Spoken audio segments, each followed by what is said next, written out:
Kingdom Hearts, a game franchise that spans multiple games, Disney World, and some custom worlds pulled out of Tetsuya Nomura's bum. I'm looking at you, End of the World, you empty space of a world whose existence means nothing. However, today we are focusing on the bosses of Kingdom Hearts with the following credentials. Number 1, each boss was fought at standard difficulty with the sword selected and the shield was given up. Number 2, this list will include all bosses that are classified as such on the KingdomHeartsGuides.com site. Link to them will be down below. Number 3, no duplicate bosses would be listed. Some bosses are fought multiple times, and I will only classify them at their highest difficulty for this rank. Number 4, this is from the final mix version, so moves and bosses that didn't exist in the original game could also impact this ranking. Number 5, not all the fights you will see here are my own. Due to technical difficulties, I had to give up on fighting against the Trickmaster, along with most of the secret bosses. So in place of my own gameplay, this is actually gameplay from other YouTubers. Links to their channels will be down below. Number 6, this is my own opinion. So if you have any differing viewpoints on the difficulty, let me know down below. And with all that out of the way, get your Keyblade sets, your gummy ship ready, because we are taking off at number 38.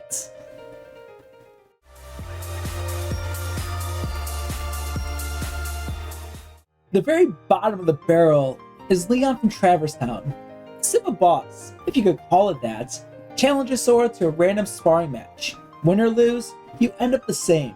Sora passes out and wakes up in the hotel where we learn proper of what the Keyblade is.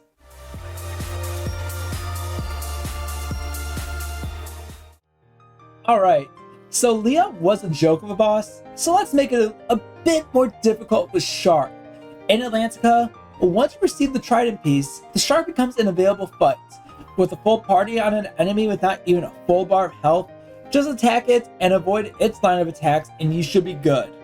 I guess you could also make the argument that this boss is challenging due to the swimming mechanics in Atlantica, and if you played this game before, you know exactly what I'm talking about.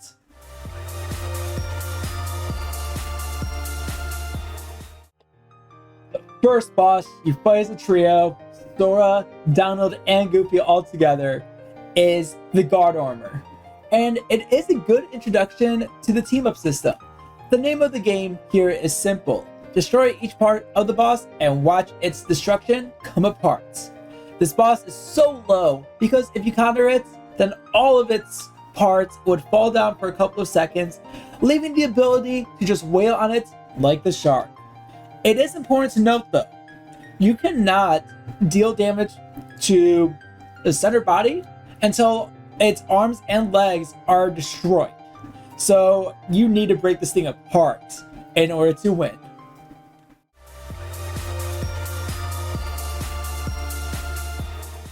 You know how we all love those big bosses who stand still and do nothing? Chernabrog, I love you as a character, but man, is it such an easy boss. All this thing does is summon a fire pillar around the surrounding area, shoot a laser, or send you flying to the end of the screen to just fly back and continue hitting. Abuse Eroga and Kiraga, and this fight would go down very easy.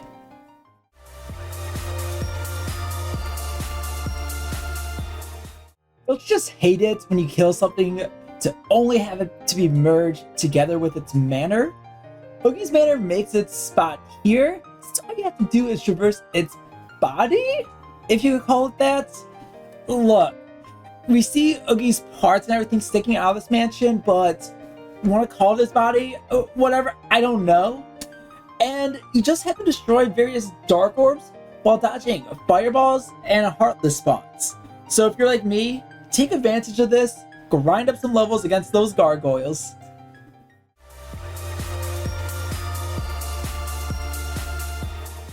Shooting off at number 33, we got the mighty octopus who grew large, Ursula, round 2. She's only a bit more difficult than Chernabrog, since instead of pushing you away, she will try to suck you in and eat you. Plus she can blow deadly bubbles. However, aside from that, Ursula and Chernabrog are more or less the same enemy.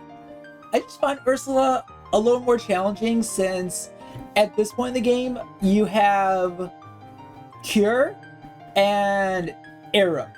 So much less defensive ability, much less healing power. Best of luck.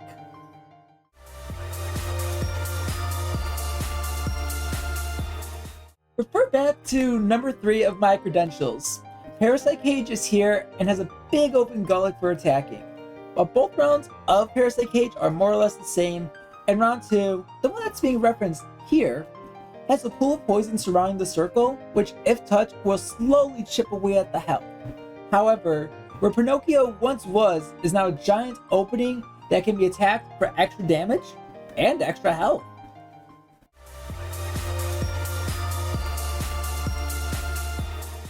Is Sabor a cheetah or a leopard? Comment section, let me know down below, because I'm calling this thing a cheetah. And with that, the cheetah that killed Tarzan's parents needs to be taken down. Sabor's here and is hungry for some human, duck, and dog meats. Fighting in the woods area of the deep jungle, Sabor can hide in the forest and jump out for some pouncing attacks. While not hard to avoid it, it can hurt you hard if you don't avoid it in time.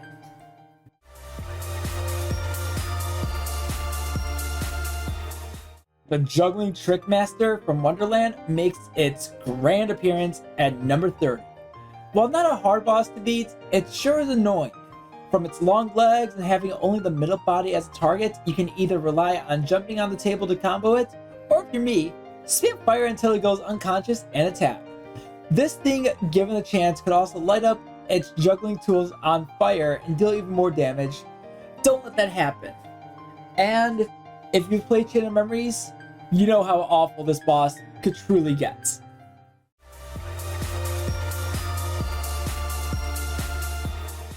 Imagine this.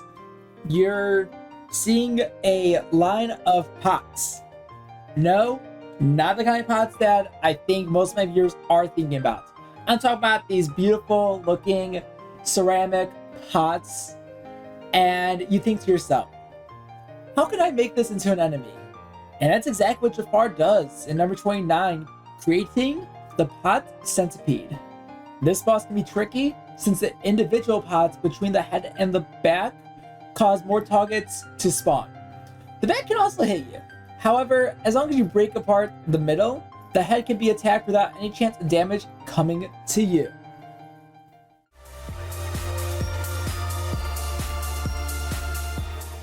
It's the big, mighty, ugly Bahamut.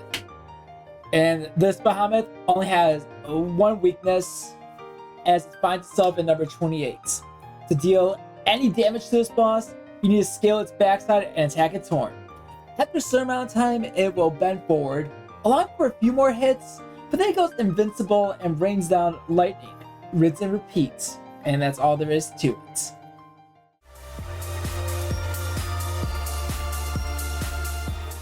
Hey guys, you remember when we beat Leon at number 38? Well, he did not take too happy to losing, so now we are fighting him and Yuffie in the Coliseum. Leon will be the attacker, while Yuffie is more support, healing one another. The goal is to take out Yuffie first, then defeat Leon. This isn't hard, but combating two people at the same time brings it as a challenge of its own.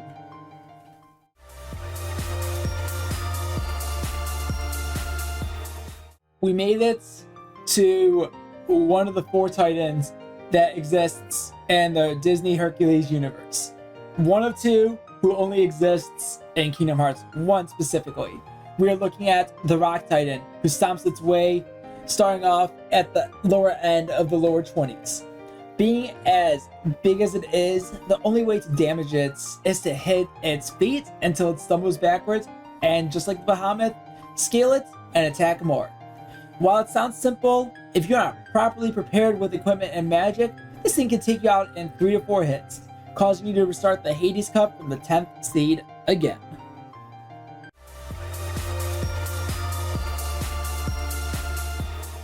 Oh, it's you three. You three little runs who help Okie Boogie. Lock, Shock, and Barrel are the biggest pains, and I can't believe I have to count them as bosses, but here we are. They are small, quick, and annoying. Give them an inch, and they'll take a mile. Just focus on one at a time, and they'll fall like a bunch of dominoes. Checkmates.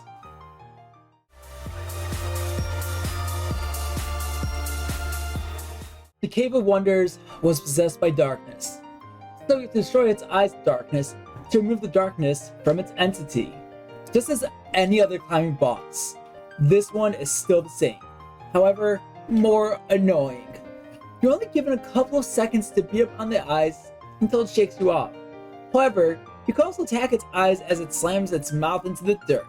Rinse and repeat until the darkness is gone. Side note, how many times did I just say darkness for one fight? I mean, I guess you could say darkness is a overall theme of the game or something? I don't know.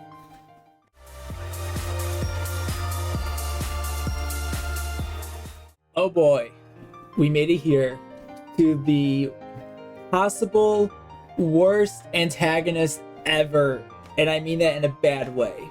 Clayton, you are awful. You're even worse when you bring on your companion, the Stealth Snake, as a duo in this boss fight. Starting off the fight, Clayton will ride the Stealth Snake while firing down his bullets. After a bit, the duo is split and you have the option of fighting Clayton to finish the fight sooner, or fight the Stealth Snake first and gain more experience. Side note, commenters, is there a way you could defeat the Stealth Snake without allowing it to just spam its laser eyes? To this day, I still don't know how to stop that. Whenever I bring it down to 1 health, it's still around for another 10-15 seconds. It's really weird.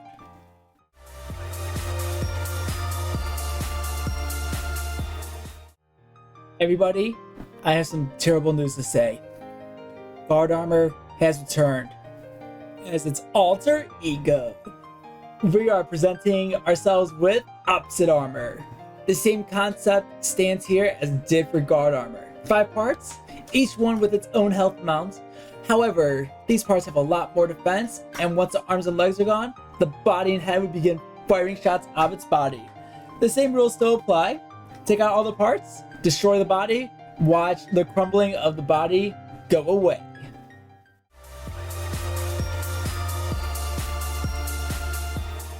Oh hey, look!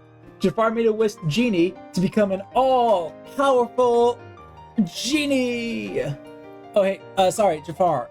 Do you mind doing that for me? Actually, I think I butchered a little bit. Thank you very much. Hey, so we're bringing it over here with number 21 as Jafar Genie, or Genie Jafar. However you guys want to call it. Genie Jafar is immortal. Iago holding the lamp is not. Here, you just need to jump on platforms and hit Iago until you can get the lamp back. What makes this challenging is the platforms that are ever-changing, making it hard to hit Iago.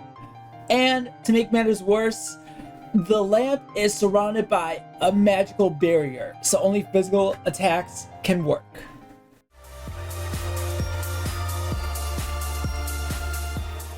The Soldier First Class. Well, one of the Soldier First Class, anyways, arrives here as we close off the number 20s. Cloud steps up in the Coliseum. Get ready to guard, counter, and dodge roll any chance you can. Cloud hits hard, blocks a lot of attacks, and can be a pain. However, why isn't he higher? Because it's a rinse and repeat process. He only has 4 different attacks, so it is not hard to read and expect the unexpected.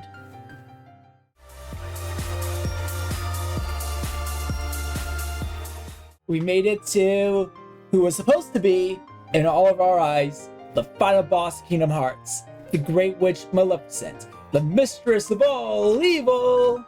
Can't get past the halfway point on this list.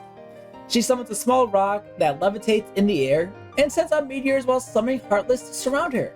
Just take out the pedestal thing and attack Maleficent until she boots you away. Again, just like a lot of these other bosses, it's a rinse and repeat process.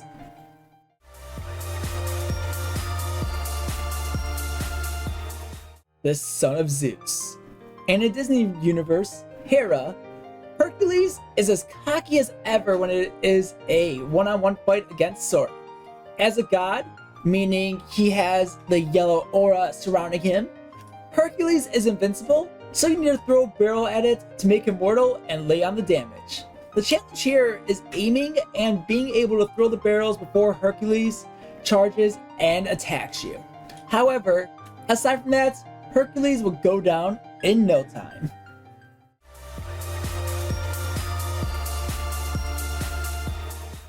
Hades, Lord of the Underworld, bringer of fire and destruction, just barely passes his enemy Hercules. Hades uses his power of fire to fire in front of you, shoot fireballs, and create a line done in a circular motion. Just like the Rock Titan, if you are not prepared properly, then this will be harder than it needs to be.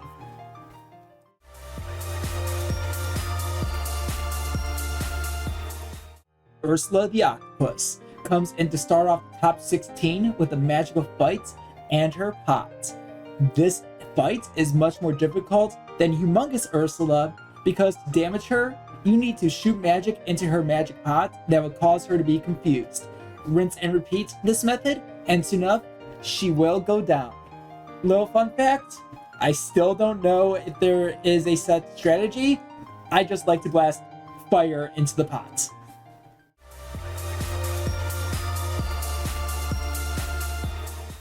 The evil of Halloween Town, Okie Boogie loves to play games. When placed in his torture room, Okie will throw dice down upon you. Depending on the roll, marks what will happen. Either Heartless spawn, a circular blade ricochets across the stage, or sights jump up and down. No matter what, once that part is done, step on the icon in front of Ogie and rise up to attack. Pick the wrong one, and you'll lose your chance to attack Ogie.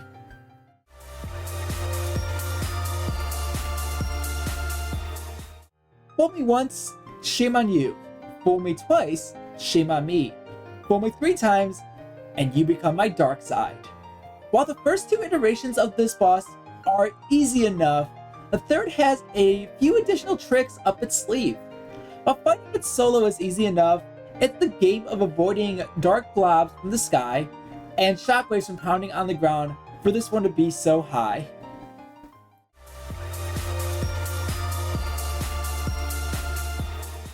The Hellhound Cerberus is approaching its ranking here. Fighting against it as an early boss is the hardest boss by far. Shooting fireballs, spewing out darkness, and chomping on the crew makes this one hard boss. While it can be easier if you clear Deep Jungle first to get Cure and the Jungle King, this won't be bad. However, follow the difficulty guidelines that Square considers Olympus Coliseum to be, and you'll be in for a big surprise.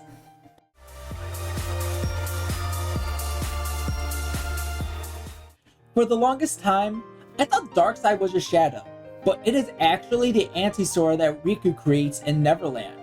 This boss copies your moveset, so it's a mirror fight akin to Dark Link from Ocarina of Time until there are copies of Anti-Sora, and then it becomes a guessing game of who's the real Anti-Sora. But, unlike the Dark Link fights, you don't need to rely on the Megaton Hammer for this one.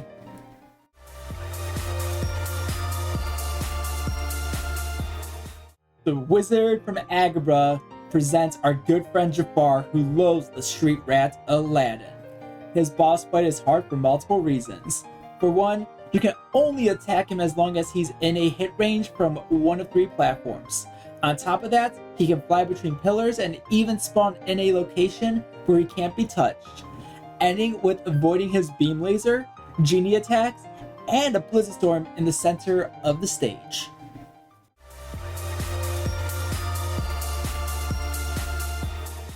Tick tock, Captain Hook finally jumps the plank to start up the top 10. A boss, if not handled properly, can hit hard, fast, and never forgiving. After being gifted the power of flight from Tinkerbell, it is a game of juggling and throwing him overboard. Hook can hit you with a sword, throw presents that make explosions, and summon more annoying Heartless. But remember, his biggest fear is the crocodile.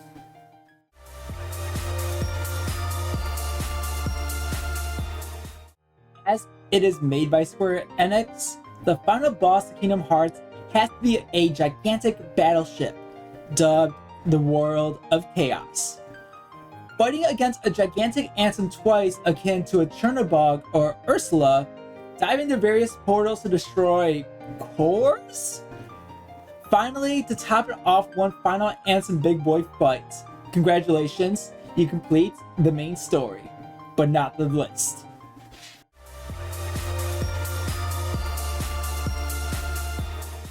Ansem and his guardian who acts as a shield versus Sora one-on-one.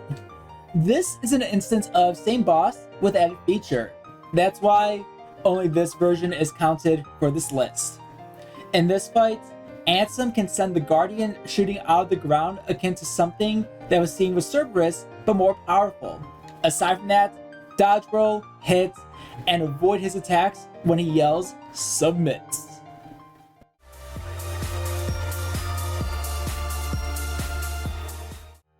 This is your warning. You better know how to guard because, oh boy, Ice Titan does not mess around. In order to even deal a physical hit, you need to use guard to send back a specific icicle projectile until it gets stunned. Even then, with high attack, it is a game of chipping damage. Eventually, the Ice Titan will include dropping glaciers and creating gigantic icicles that cannot be sent back. Good luck with this one, because this is one of the easier secret bosses.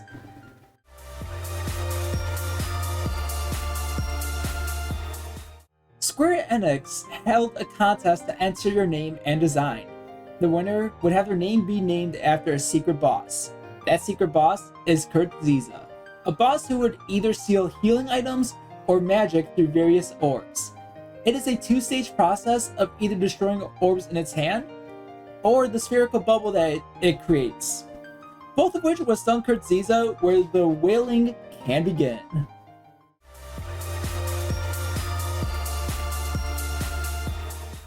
Want to make the fight against a dragon easier? Summon Tinkerbell off the bat. Why is Dragon Maleficent so high up? Well, let's see. She swings around her tail, she breathes fire that lingers on the field, and oh yeah, she can only be hit on her head, so have fun juggling all the above at the same time. Tinkerbell is a lifesaver in this fight, but even then, without the necessary build, it is a really hard fight.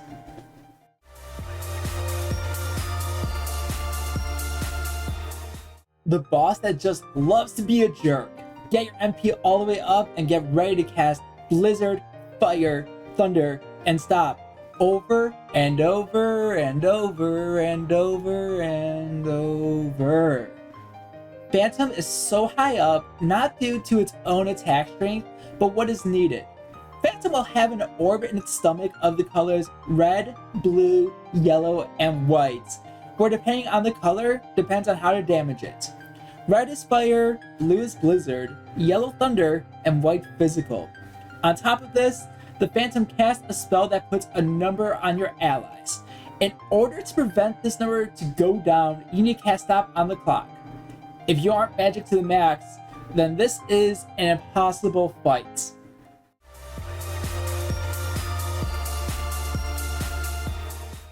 Congratulations! We made it to the top 3. To kick things off is, in my opinion, my favorite boss fights. Not most difficult, but favorites. A one-on-one fight between Sora, the Keyblade Master, and Ansem Riku, the wielder of a Keyblade that can take people's hearts. This fight is the most engaging one of the main campaign, and that is why it is so high up for me in this list. It is the sweet combination of difficulty and enjoyment.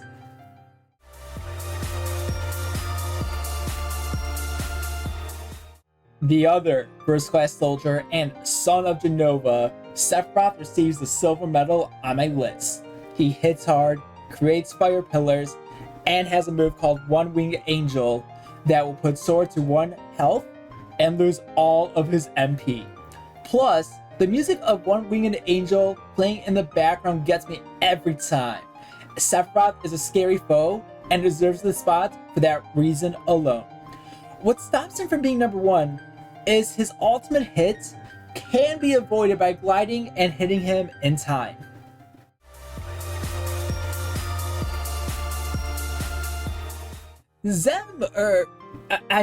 Unknown, is the golden crown of this list. A secret boss only available in the final mix version. This is hard. He casts shields to block attacks, moves around the field at high speeds, and can even seal away hits where if you press the wrong button on the command board, it will damage yourself. Rightfully so, this is how you make a secret boss. Knowing how this event relates to the future games, and something that you will see in future games in the series, shows how much Nomura loves to play some 4D chess and to drop in some sweet callbacks and foreshadowing. Well, needless to say, there are a lot of bosses in Kingdom Hearts, some of which I would not even classify as a boss. But like I said at the start of this video, we're going off of the khguides.com site for bosses. So, I hope you all enjoyed this video. It was a long one, but it was very enjoyable to make. Thank you so much for watching, and take care.